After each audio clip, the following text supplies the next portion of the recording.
Meu nome é Úrsula de Peiza Maloney. Eu nasci no dia 16 de dezembro de 1936. Sou filha de Oscar de Peiza Maloney e de Cleta Francisca Maloney. Meu pai era inglês e minha mãe brasileira de Vila Bela do Mato Grosso. Sou uma pessoa muito realizada até hoje, aos meus 79 anos, porque me sinto muito feliz de estar com vida, de ter uma família bonita, uma família grande, embora já tenha ido para o céu meu pai e minha mãe. Eu nasci aqui em Porto Velho, na época em que nós ainda pertencíamos ao Amazonas, é tanto que no meu registro eu sou registrado como amazonense. E tenho muita honra, muita alegria de ser filha dessa terra. Sofro de ver tanta barbaridade, tantas ingratidões com os patrimônios históricos, mas de qualquer forma eu tenho que zelar também por aquilo que ainda nos resta, que é a nossa família. Somos 7 irmãos, porém 2 já faleceram, somos atualmente só as 5 meninas agora, 5 mulheres. Sou eu, Úrsula, Adelaide Maloney, Luzia Maloney, Nazaré Maloney, Genoveva Maloney, e nós somos em 5. Dessas 5, 3 moramos aqui em Porto Velho, uma mora em Natal, no Rio Grande do Norte, a outra mora em Recife. Eu sou a primeira filha, a segunda é a Genoveva, que mora em Recife, tem um filho, o Rodrigo. Depois da Genoveva vem a Adelaide. Adelaide, como eu, não casamos, nós temos os filhos de coração. Ela tem a Tainara, tem o Estélio, que é filho da Luzia. Depois tem a Luzia, que teve 6 filhos, dos quais o Sidney mora também no Rio Grande do Sul. A Silvia mora, no Rio Grande do Norte. A Silvia mora no Rio Grande do Norte, na França, inclusive foi embora para a França ontem, que é casado, o marido está na França. O Estélio mora na Dinamarca, mas o Estélio foi mais filho do coração da Adelaide, que ela criou desde pequeno. Depois vem a Simone, que mora aqui, trabalhando no TRT, tem um filho também, o Nicolas, e tem a Soraya, que é mais nova e solteira. Esses 6 filhos da Luzia, nós também fomos responsáveis na criação deles, na educação deles, ajudando, porque ela era professora leiga, trabalhava no interior, então eles ficavam aqui muito comigo e a Adelaide, nós tomávamos conta desde as tarefas de aula, até os fardamentos, a compra de livro, material, encapamento, tudo. Então, são também nossos filhos. Depois tem o Stanley Jorge, que é professor, é técnico agrícola, é professor e advogado. Esse é estudioso mais. Está fazendo uma pós-graduação em Direito agora. E ele tem 3 filhos, o Ian, a Jéssica e o Stanley Júnior. O Stanley trabalha uma parte do dia pela educação, é vice-diretor da Escola Padre Mário Castagna, e de manhã ele trabalha na assessoria jurídica da prefeitura do município. O Estélio mora na Dinamarca, tem um filho só, o Oscar, que nos deu a honra de vir no Natal. Agora, pela primeira vez, nós conhecemos o Oscar, filho dele, com 16 anos já de idade, já no ensino médio, mas um menino muito bonito, muito educado, fala 4 idiomas, e a gente tem um orgulho muito grande assim, da família que vai crescendo. Depois, tem dos irmãos que morreram, tinha o Nelson, meu irmão, que tem um filho, Stevenson, que mora comigo, o Nelson Júnior, mora comigo, vai lá e vem aqui. E tem ainda a Luciana, que mora lá em Altamira com a mãe dela, ficou em Altamira, esse meu irmão morreu afogado em Altamira. A Luciana, e tinha o Luciano, que esses aí eram os filhos dele, lá com a minha com a minha cunhada, a madrasta. Mas infelizmente ele faleceu, mas ele criou também 2 filhos dela, da minha cunhada, de Altamira. Então, o Nelson é assim também um baluarte, estudou aqui no Senai, era técnico em montagem de dragas na mineração, e depois dele teve o Carlos, tem a Nazaré, entre o Carlos e o Nelson tem a Nazaré. A Nazaré, que é professora também, orientadora educacional, mora em Natal, está aposentada, tem 3 filhos, tinha 3 filhos. O Adriano, que faleceu, era bombeiro em Brasília, passou no concurso de Brasília, ficou lá, trabalhou 21 anos. E tinha 41 anos de idade, infelizmente um ônibus bateu na moto dele, ele teve uma morte trágica, deixou também 4 filhos homens lá em Brasília. E a Andréia, que é a segunda, mora com ela em Natal, e tem o Alessandro Manuel, que está aqui em Porto Velho, mas agora está chegando do Rio, foi desfilar no Rio de Janeiro, na escola de samba. E essas são minhas irmãs e meus sobrinhos. Desses sobrinhos, todos eles me consideram como a matriarca, a mãe maior. Tudo tem muito respeito, graças a Deus. São muito bem educados, todos com estudo, todos formados. O Alessandro, que é o mais novo, é biólogo e gosta muito de animais, aquela parte da biologia, de zoologia, ele gosta muito. Esqueci de falar no filho do Nelson ainda, da Ana. A Ana é bióloga também, trabalha lá em São Carlos, aqui no Baixo Madeira. E a Ana tem 2 filhinhas também, a Ana Letícia e a Ana Carolina. Estava aqui até ontem, ela vem sempre aqui todo mês. Veio anteontem e foi ontem.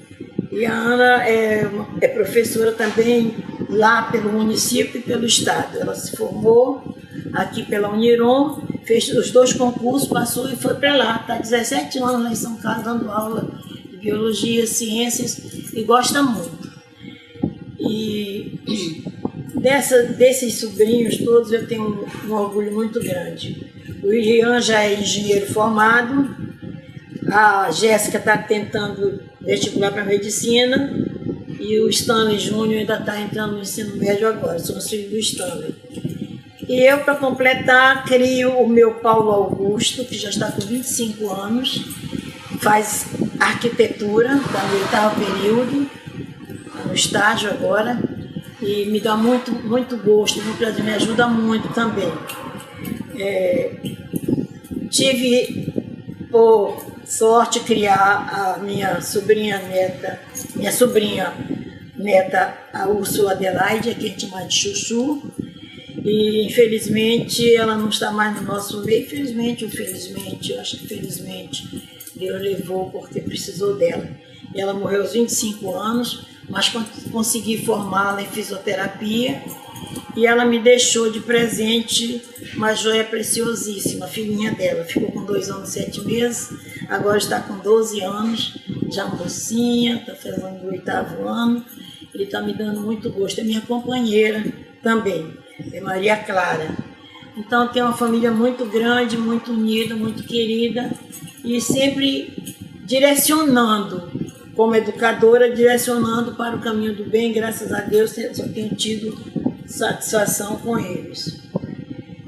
A minha vida foi muito sofrida e continua sendo, porque minha mãe era lavadeira e nós, como filhos dela, pequenos ainda, ajudávamos naquele trabalho árduo. Mas a minha mãe, apesar de ter a filosofia da vida, ela dizia sempre: não quero que vocês sigam o meu caminho, estudem para ser gente, ela dizia. Não quero vocês com a minha profissão, que é muito árdua, é muito difícil, mas é o que eu sei fazer. Lavava roupa muito bem e nos ensinou também a ser filhas, nos ensinou, como todos os filhos, a serem também donos de casa. Tanto que aqui em casa não tem diferença. Se quiser lavar roupa, eu viajo, não tenho preocupação. O Paulinho lava a roupa dele, o Nelson lava a roupa dele, cada menino, os meninos também sabem lavar a sua roupa. Então cada um cuida das suas coisas. Por Por felicidade, a maior parte da família cozinha muito bem. O papai cozinhava muito bem, a mamãe também. Então tem a Luzia, que era uma exímia doceira, mas adoeceu do joelho e ficou impedida de trabalhar assim tanto com doce e salgado também. Mas aí todos nós temos assim um pouquinho de conhecimento das coisas, da culinária. Eu, como era só educadora, vivia só nos colégios, quando saí do colégio que me aposentei, fui fazer um curso no Senac de cozinha. Então agora também, como aposentada em casa, sou a cozinheira, tenho que saber fazer os quitutes. Então faço com muito gosto, com muita alegria, tudo para eles também. Então a nossa vida é uma vida árdua de trabalho, tanto em casa como educadora. Trabalhei durante 44 anos, e nesses 44 anos sempre, eu acredito que 4 anos só, 2 anos eu fiquei fora de sala de aula, porque sempre, ou trabalhando na SEDUC ou não, sempre dava aula nos colégios, no Carmela Dutra, na Samaritano, nos colégios aqui. E como pedagoga, a gente não deixa nunca de dar aula, tem que orientar os professores, tem que treiná-los e tudo. Então está sempre dando aula. Então eu tenho um orgulho muito grande de ter trabalhado 44 anos, sempre com crianças, jovens, adolescentes, idosos, porque algumas pessoas já eram idosos. É tanto que às vezes eu encontro algum... A senhora foi professora do meu pai. Eu pergunto, ele estudava à noite? Se estudava à noite, eram realmente os idosos que estudavam comigo na Samaritana, né? Então, é assim. E a gente vai levando. Tive a felicidade de estudar, graças a Deus, com toda essa dificuldade, mamãe dizendo isso, nos incentivou. Então fiz letras começamos com a Faculdade do Rio Grande do Sul, terminamos com o Pará, que hoje depois continuou, e a UNI, a nossa UNI de Porto Velho. Mas eu já não peguei a UNI, ainda peguei as licenciaturas pelo Pará e pelo Rio Grande do Sul. E fiz letras português. Depois fiz pós-graduação, já pela UNI, em metodologia do ensino superior. E a gente continua assim, sempre lidando com os estudos, como educadora, porque em casa sempre você tem que orientar os netos, os filhos, nas tarefas, está sempre estudando, a nomenclatura muda, o português, por exemplo, agora, nova nomenclatura parece que já vai mudar de novo e a gente tem que estar atualizado, então tem que estar sempre olhando as coisas para estar no caminho certo com a educação dos filhos e dos netos. A nossa dificuldade em educação também, na época de território, era muito grande aqui em Porto Velho. Nós viajávamos desde o início dessa BR, palmilhando lama, palmilhando quilômetros e quilômetros com caixas na cabeça, caixas de apostila, caixas de provas na cabeça para fazer baldeação de um ônibus para outro, às vezes até 2 quilômetros, para ir orientar os professores ou aplicar prova em todo o eixo dessa BR. Bem como trabalhamos aplicando também esses cursos no Baixo Madeira e no Alto Guaporé, até onde pertencia a área que pertencia a nossa jurisdição. Então toda essa área de Rondônia a gente conhece, palmilhou, graças a Deus, trabalhando em educação. Foi muito difícil para a gente chegar até aqui e falar bem, falar tudo em educação, porque hoje nos orgulha o que nós temos, asfalto na BR, o Rio Madeira com barcos mais velozes, naquele tempo eram os barcos mais lentos, agora tudo modernizado. Então a gente viajava sem reclamar, fazia nossos treinamentos com os professores.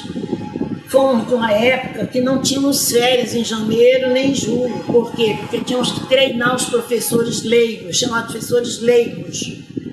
Então, os professores leigos eram os professores que não tinham formação pedagógica e vinham do Baixo Madeira, vinham do Alto Guaporé, vinham daqui da linha férrea na época, nós tínhamos muitas escolas ao longo da Estrada de Ferro. Então, os professores vinham, eles também não tinham férias, coitado. Eles ficavam janeiro, fevereiro estudando, aprendendo para aplicar as novas metodologias para os seus alunos, e muitos deles tinham essas aulas para aprender, porque eles às vezes tinham dificuldade em resolver um problema, não sabiam muita matemática, tinha dificuldade no português, porque eram professores leigos, era o homem mais letrado daquele lugar, e como mais letrado eles tinham ousadia de aceitar a ser o professor daquela localidade. E naquele tempo era a Secretaria de Educação e Cultura, a SEC, então oferecia os cursos de férias. O MEC supria com alimentação, mandava verbas e tudo, então tínhamos. Havia época, por exemplo, sempre janeiro, fevereiro, às vezes a gente tinha a hospedagem para eles, mas como era hospedagem? Se fosse curso no Carmela Dutra, a hospedagem era no Carmela Dutra, colchões, dormiam, os que queriam ficar aqui para dormir, não tinha família, não tinha nada, ficavam lá. Ia almoçar, tomar café, almoçava e jantar, só ia para casa depois da janta, porque eles moravam no interior, era muito difícil. Dessa dificuldade deles, a gente também sofreu com eles. Tivemos alguns que faleceram, assim, porque tinha muita falta até de alimentação mesmo. Por exemplo, eu tenho um professor que me marcou muito. Ele morreu tuberculoso, ele não queria ficar aqui, ele saía todo dia daqui para a casa dele, era aqui abaixo, um pouquinho abaixo do Belmont, tinha um lugar chamado Maravilha, e todo dia ele saía de lá às 5 horas da manhã e vinha para cá. Janeiro aqui sempre choveu muito nessa área nossa de Rondônia, e ele pegava muita chuva, e numa dessas viagens ele não aguentou mais, ficou faltando. Quando fomos atrás dele, ele estava muito doente, foi hospitalizado e tudo, mas não existiu. Pegou uma tuberculose violenta e faleceu. Foi muito sacrifício, deixou muitos filhos, a família, esse pessoal do interior do Beladão sempre tinha muitos filhos, e a gente sofria também com eles e ver tudo isso.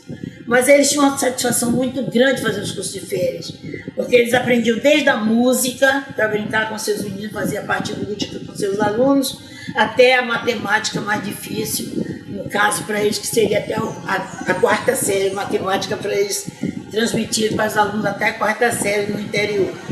Então tivemos assim um conhecimento muito grande, aprendemos muito com eles também, pelas dificuldades, convivemos as dificuldades deles, quando a gente ia aplicar os cursos em Calama, São Carlos, nesse Baixo Madeira, Runã, Jaci, aqui pelo lado de Guajará-Mirim, até a gente dizia assim, difícil. Tinha uma professora que morava em Pedras Negras do Guaporé, que no mês de julho ela não podia vir, porque o rio secava, ela não podia sair de Pedras Negras. Ela hoje está aposentada, mora aqui em Porto Velho, o nome dela é Barbarita, me lembro bem, e a Barbarita diz assim, mas eu não posso perder o curso de julho, a senhora guarda as apostilas para mim que vai me ensinar o que a senhora ensinou em julho, porque não dava para sair de lá, o rio secava, ela não podia vir. Não tinha estrada de Costa Marques para cá como tem hoje, era só pelo Rio Guaporé, então ela saía de dentro do Rio Negro, da área que ela trabalhava, para pegar o barco no Rio Guaporé e descer. Mas o rio secava, ela ficava ilhada, não podia vir no mês de julho, ela nunca vinha. Então, a gente outro dia estava conversando, ela é do SESC, faz parte do nosso trabalho, eu também sou do SESC, como idosa, então a gente estava comentando, relembrando essas coisas todas, das dificuldades que nós passávamos. E a dificuldade não era só nisso, por exemplo, teve uma época que eu fui coordenar o curso de férias em Guajará-Mirim, cheguei lá dia 2 de janeiro, não achava professores para lecionar. Então, de repente, eu coordenei o curso, dei aula de ciência, dei aula de português, dei aula de matemática, dei aula de caligrafia, porque a gente tinha que dar aula de caligrafia para eles, que tinham uns que não, coitado da letra, não ia de jeito nenhum. Então, eu entrava no português, lógico, mas era sempre uma aula a mais para eles. E, independente do trabalho da coordenação, que eu tinha todo dia no aeroporto buscar as apostilas aqui da SEC vinha para montar aqui na SEC, rodar e voltar para Guajará-Mirim. Então todo dia vinha no avião e voltava, tinha um aviãozinho que ia todo dia e voltava, a gente recebia essas encomendas. foi muita luta, muito trabalho. E a gente tem uma recordação muito grande, porque como pioneiros também em educação, na área de supervisão nessa longínqua terra, nós palmilhamos isso aqui, daqui até Vilhena, aplicando prova, no Alto Vaporé, todo o eixo da extinta estrada de ferro Madeira Moré, o Baixo Madeira. Então era muito trabalho, muita coisa, pouca gente para fazer tudo isso. Nós éramos poucos, mas dávamos conta. E era tudo cronometrado, porque tínhamos uma secretária muito organizada. Todas as provas saíam daqui para ser aplicadas no interior no dia 1º de dezembro, 7 horas da manhã. Todas. A equipe que é para Guajará-Mirim, a equipe que é para Baixo Madeira, a equipe que é para o Alto Madeira, a equipe que é para Estrada de Ferro, a equipe que é para BR até Vilhena. Então, era tudo assim, tudo dividido, tudo organizado. E com isso a gente aprendeu também muito a ter organização e planejamento para fazer esses trabalhos ao longo de todo o eixo da BR. Como fosse pouco ser só educadora, assumi algumas vezes uma parte administrativa na SEC, porque faltava pessoal. Por exemplo, a nossa chefe de pessoal entrou de licença-prêmio 6 meses. Não tinha gente para substituí-la.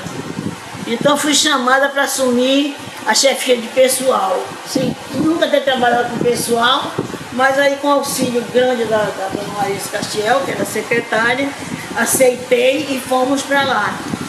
Depois disso já assumi uma carteira do MEC, muita responsabilidade. A carteira do MEC era para pagar os professores do MECDEF, MECDEF era o ensino fundamental, o MECDEM ensino médio. Então era um perigo muito grande, não tinha banco em Vilhena, não tinha banco em Ji-Paraná, não tinha banco da qual a gente sair daqui com dinheiro para pagar os professores, perigoso. Se fosse uma época dessa, não, morria por aí, né? Mas a gente fazia isso com muito amor, muito carinho, e graças a Deus estamos aqui contando a história, estamos vivos. E trabalhamos bastante para que nada faltasse. Merenda escolar, material didático, tudo isso assumi o departamento, que depois trabalhei de perto, parte médica, parte odontológica, departamento complementar, só que aí já era na época do Estado, já era a Secretaria de Estado, já com uma estrutura bem maior. Então palmilhamos, vimos crescer esse Estado e tenho um orgulho muito grande ainda de ter sido linha de frente para criar as SEMECs dos 15 municípios novos que o governador Teixeira criou, e sempre na educação, e assim, para estruturar, para orientar as pessoas que trabalhavam nas SEMECs, nas SEMECs daquela época, no início das SEMECs, né? E isso aí foi muito gratificante, muito bom. Com isso trabalhamos, conhecemos muitos professores, e tivemos orgulho até de ter professores graduados e pós-graduados em escolinhas rurais. Por quê? Porque elas vinham com seus maridos, os maridos iam para cá para comprar terra, para instalar suas fazendas ou trabalhar mesmo na agricultura.